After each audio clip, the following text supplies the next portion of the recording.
Well, you've done so many amazing roles throughout your life. How does this one compare? You know, I think I often play women who are sort of on the periphery of things, you know, like Diane Fossey or Ripley or the woman in Snowcake. It's rare for me to be offered someone as kind of normal as Elaine. You know, she's even though she's a Secretary of State, she's, you know, a woman who's committed to public service. She's also a mother. She's a divorced parent.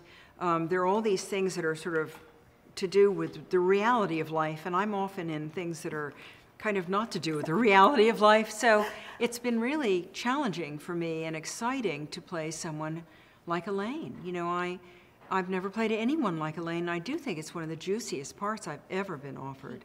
Greg Berlanti, who created this series, you know, I think he couldn't fail to be inspired and ignited by some of the real circumstances of political families that are around.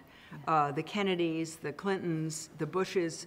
And so when I first heard about it, I thought, oh, it's about Hillary. But really, from the first page on, you feel that Elaine Barish Hammond is her own person. Her circumstances are completely different than Mrs. Clinton's. I think Mrs. Clinton is fantastic. I don't know anything about her personally, but I'm quite sure that what we have here is the story of the Hammond family, not the story of the Clinton family. I mean, the show is called Political Animals. Would you describe yourself as a political animal in some ways? Well, I think I would describe myself as an apolitical animal, actually.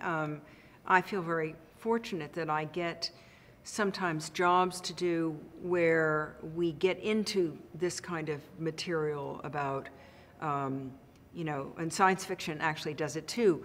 What is it to be a human being, and what is humanity, and, you know, how best to create a society where people are equal and people are nourished and people have dignity. So I love all those questions, and I think we deal with some of those.